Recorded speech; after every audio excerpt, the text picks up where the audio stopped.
Hey guys, Mark here from Ace Card Gaming. After playing through the recent Colors Ultimate, and playing around with Unleashed again after it got a silky smooth 60 frames per second patch for the Xbox Series X, making what was an already beautiful game even more stunning, I got to thinking a bit more about this whole Sonic-only approach that we've been getting from Sonic Team for well over a decade now.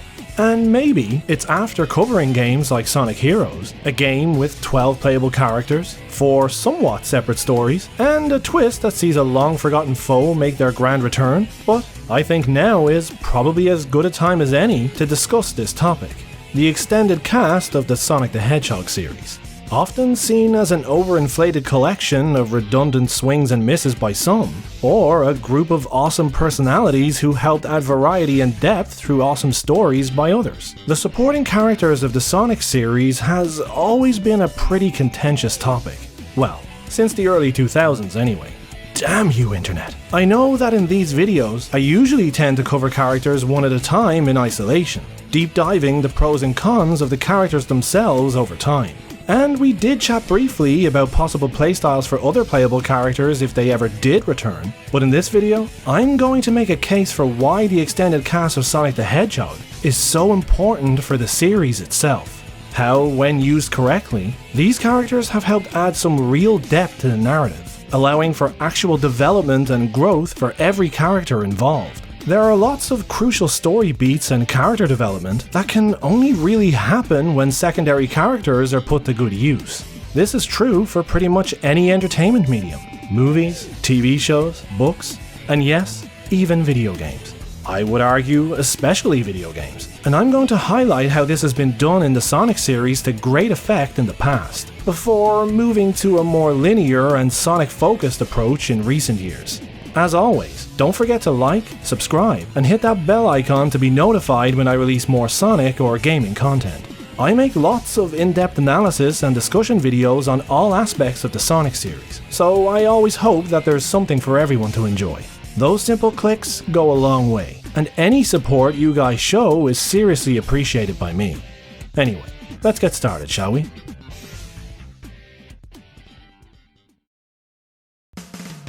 I probably don't need to tell anyone this, but if you stray outside the Sonic series for even a minute, a crazy thought, I know, you will quickly see that lots of games from a host of different genres have had multiple playable and engaging characters over the years. It's not exactly a new concept. It wasn't even new back when Sonic first came on the scene in '91. Plenty of games gave the player the option of selecting different characters.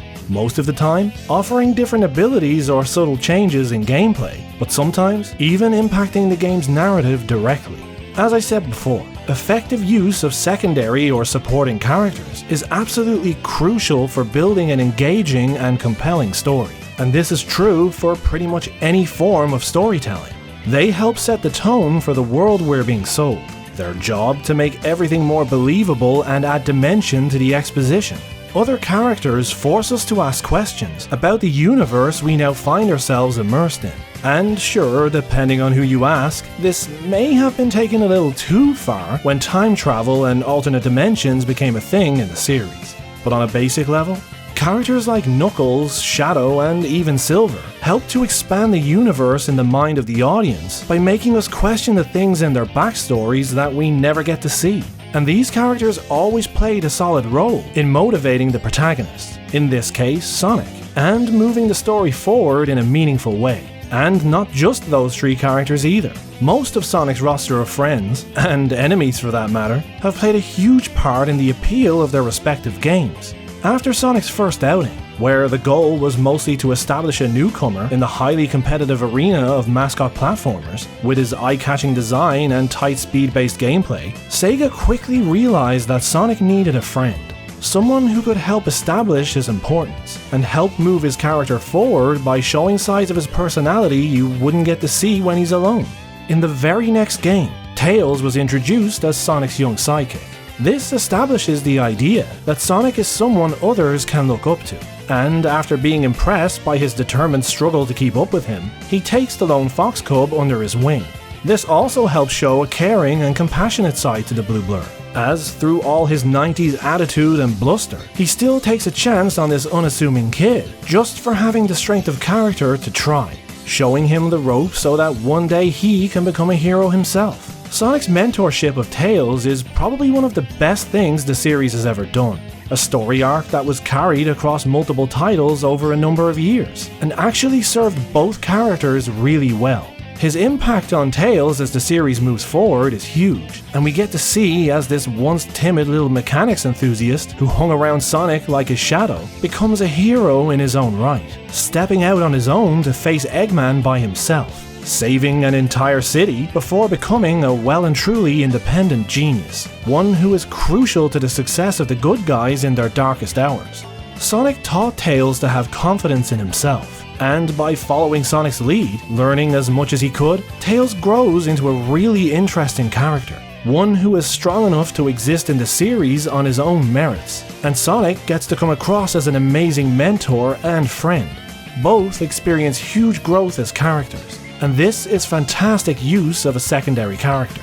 Sure, they pissed everything special about Tails up a wall years later, but we will always have this version of the character to fondly look back on.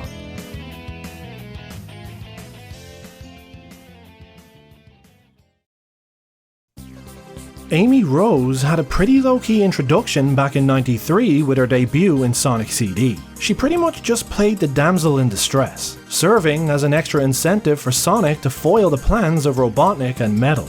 Like he really needed it. The guy's addicted.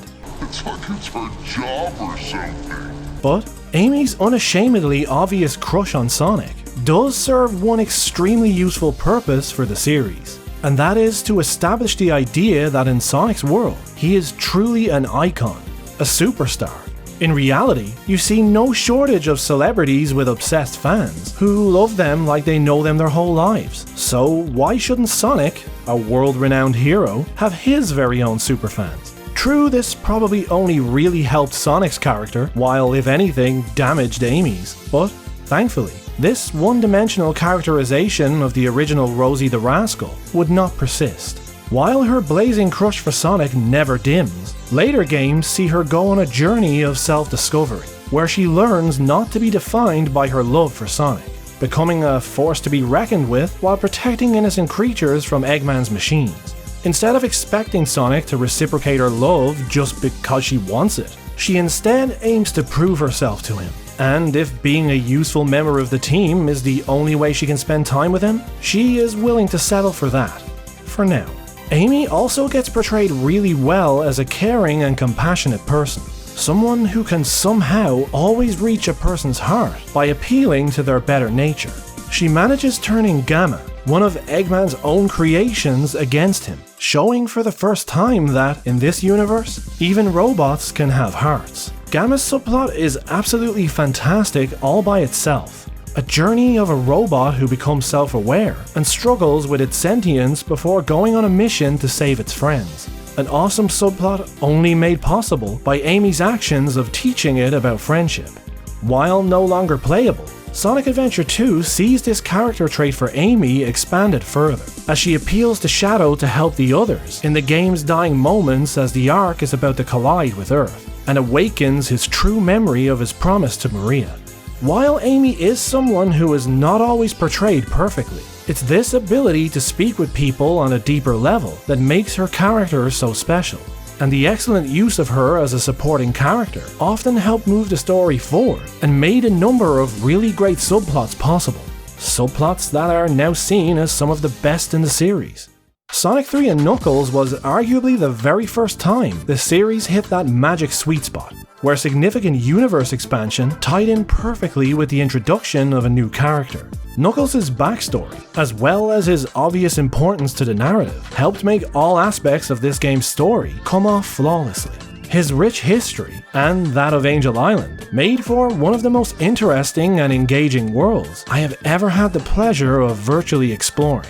And even in all the years that have come and gone since, it's only really a cherished few games that truly compare to the sense of wonder I experienced exploring Angel Island back in 1994. This strange, floating enigma was just so damn beautiful and mysterious, and brought, frankly, countless hours of questions and speculation between me and my friends about its origins and the secrets it holds. As for Knuckles himself, what an intro. You knew from the first time you laid eyes on him that this was one badass character. One to be taken very seriously as he bursts from the ground and knocks Super Sonic flat on his ass, before relieving said ass of all 7 Chaos Emeralds. Knuckles' actions firmly establish him as a force to be reckoned with, and set the events of the game in motion, as he tries to hinder Sonic at every turn after being tricked by Robotnik, but only manages to spur Sonic on, as he eventually reaches the island's inner sanctum anyway, where the sentient Master Emerald, the artifact Knuckles is charged with protecting, chooses to reveal untold power to the Hedgehog intruder. And the Good Samaritan who warned him of an emerald thief turns out to be the real shithead. Knuckles' noble guardian persona, mixed with his social naivety, made for a really interesting character. One who would go on to have a really great dynamic with Sonic as the series went on, serving as a kind of pseudo-rival, but probably more accurately, a friend. And the rich history of his ancestors, as well as his ties to the Master Emerald, would go on to fuel some of the best stories this series has ever told. Tying a secondary character of a story to a specific location is another pretty common technique in storytelling. It helps the audience to more effectively remember a specific character by allowing you to associate them with something or somewhere of significance, with the added bonus that you learn what items or places in the story are important on a personal level to that character. In Knuckles' case, Angel Island and the Master Emerald. While adhered to for quite some time, this technique is eventually abandoned for Knuckles by the release of Sonic Heroes, after which he starts to have a crisis of identity, before ultimately being relegated into obscurity along with all the rest of the supporting cast. Now, don't get me wrong, I love seeing characters like Knuckles appear as much as possible, but there's no denying his character was at its best when he was mainly involved with things that impacted Angel Island and the Master Emerald. Ironically, you see this rule being re-established in Sonic & Tails R of all places, where Knuckles point-blank refuses to leave Angel Island to help Sonic & Tails, simply stating, "You know I can't do that." Instead opting to offer his advice to aid in their mission to find and restore the Chaos Emeralds. It would have been awesome to get to see more of Knuckles in that or any other series, but it just made more sense for him to stay behind, carrying out his duty. It did seem like a replacement arc for his character was being planned, through the subplot of his romance with Rouge in Sonic Adventure 2, something that could maybe allow him to stray from his duties, but this never went anywhere in the end. Knuckles was the first character in the series where I specifically remember a lot of people changing their favorite characters from Sonic. He took the world by storm in the 90s. He was on the cover of magazines, front and center of the game box art, and even spawned his own comic strips and spin-off titles. His character, design, and awesome backstory just spoke to people, and we wouldn't really see something on this level again until a certain Shadow the Hedgehog came along.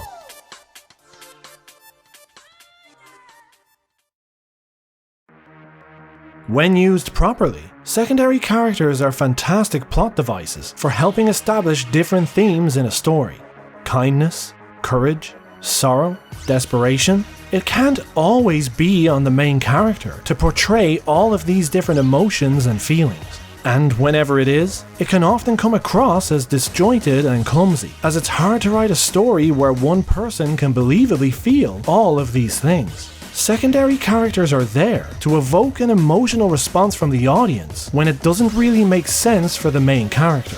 And in the Sonic series, there's really no better example of this than Shadow.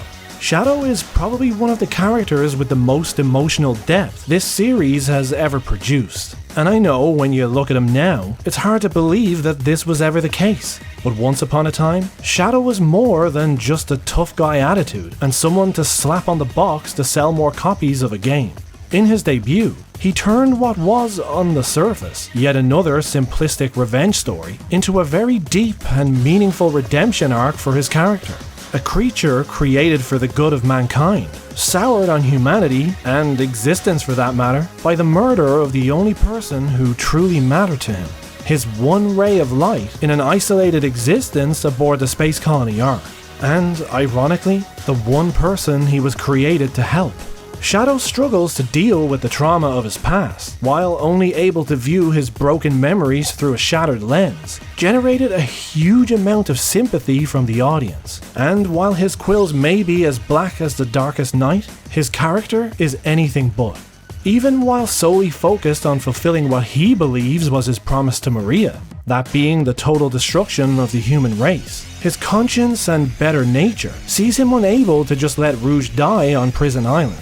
He actually kind of laments the death of Sonic when he believes him to have been killed in the capsule explosion. And once he learns of his true promise to Maria, he immediately puts himself in harm's way to make things right, ultimately sacrificing himself to save the planet. These loyal and noble character traits would continue to be big parts of Shadow's personality in the years that followed. His first instinct to protect Rouge in Sonic Heroes before joining Team Dark. Friendships that would see Shadow find himself after a long struggle with who he is, and give him a sense of purpose going forward. Shadow went on to join Gun, the very organization responsible for the death of Maria, because he knew it was the best way to continue protecting the planet and those he cares about without clashing with humanity while he did it. Shadow's journey from a vengeful harbinger of doom to brave hero and loyal friend gained him the honor of being one of the most popular Sonic characters of all time, a title he well and truly deserved. Whether it was this fact that made Sonic Team hit the emergency brakes on him, the game's media narrative that nobody likes Sonic's friends, or everyone just being collateral damage of games that failed for completely different reasons, we may never know.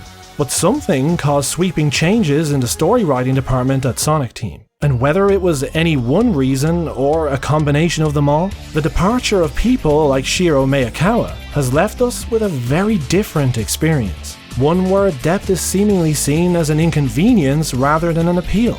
This more simplistic approach, in my view at least, has done considerable damage to pretty much every character in the series. Characters being defined by one or very few traits is very rarely a positive thing, and I think this is where even Eggman now finds himself. Not even the main antagonist should be defined as all evil all the time.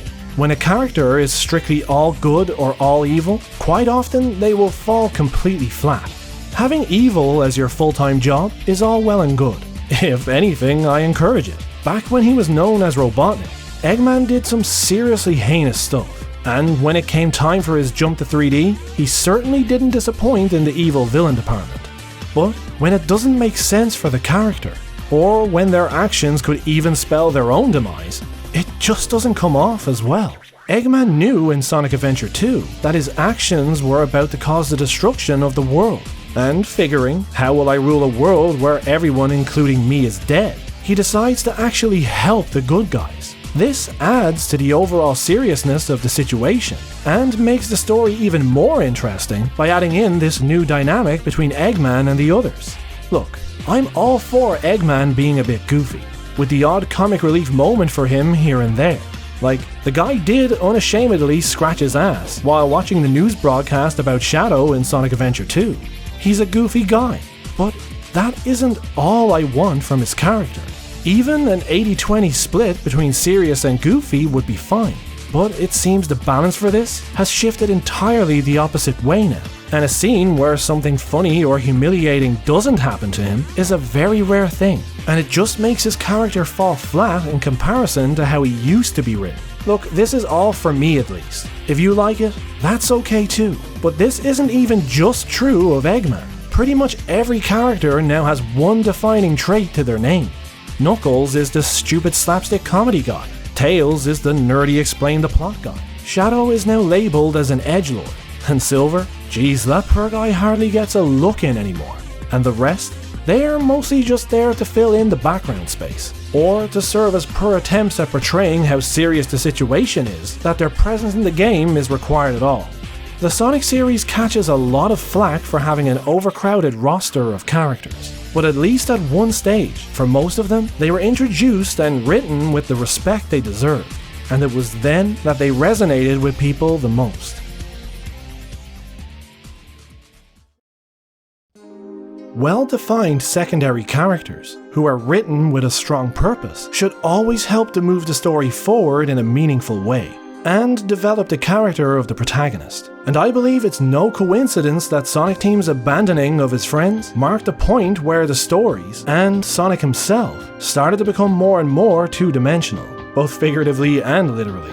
The removal of the series' supporting cast has meant the loss of any meaningful subplots from the narrative. The tease of romance between Knuckles and Rouge, a potential friendship and teaming up of Shadow and Silver after their mission together in 06, Amy's growth into a more independent character whose caring and compassionate nature helps others, the exploits of Team Dark as members of Gun. All opportunity for stuff like this is sucked out of the games when the people only want to play a Sonic approach is taken.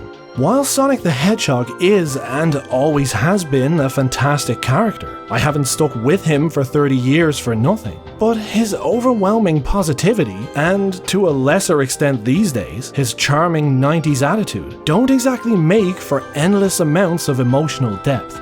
That's not to say Sonic can't be serious, angry, sad, or anything in between. There have been plenty of times where we've seen this done well with him. But this is not the dominant aspect of his character, and it never was. The writers realized early that this would need to fall to other characters. This would preserve Sonic's personality as a happy-go-lucky optimist, and leave most of the emotional heavy lifting to others. If something new was required for the story, Sonic Team could just use another character or introduce a brand new one. After all, it's Sonic's contagious positivity and overwhelming confidence that pulls others out of their slumps, and that should never change. This worked for the series for quite a long time, and it wasn't this approach that caused certain games to bomb in the reviews and spawn panic at Sega.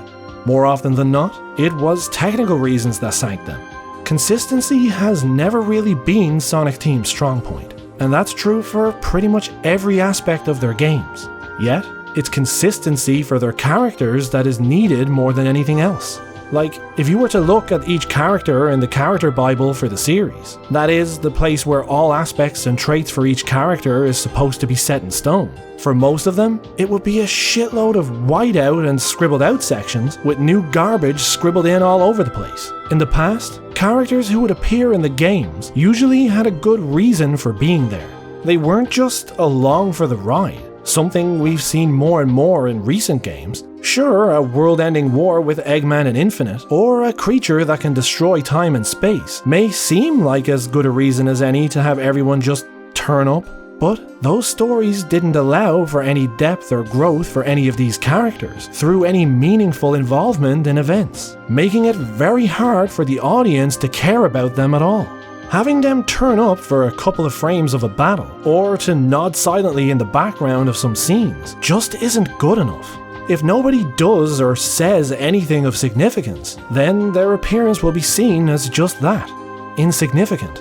When done right, secondary characters can resonate enough with the audience to become main characters in their own right, usually spawning their own spin-off media where they serve as the main protagonist. You even seen this happen in the Sonic series, with early Knuckles getting his own comics and the Knuckles' Chaotic spin-off game, and Shadow with his own spin-off game that explained his backstory. Sure, when done wrong, these things tend to fizzle and burn out, but it was always the spin-off media itself that was the problem. There was rarely ever anything wrong with the characters themselves. Had things been done differently, these could have been insanely successful, and may have even spawned spin-offs from more characters. In this video, I really barely scratched the surface of this topic. I touched lightly on characters like Tails, Knuckles, Amy, Shadow, Eggman, but there is a lot more to these characters and their importance to the story. And that's before even mentioning characters like Silver, Blaze, Omega, Rouge, Metal Sonic, or the Chaotix. I was thinking of making this topic into a sort of series where I analyze at a narrative level how each character has been important to the Sonic series and ideas for what might be done with them going forward. I have something really cool in the works on this already, something that will give you guys a lot of different perspectives, and I'm really looking forward to getting it out to you all as soon as possible.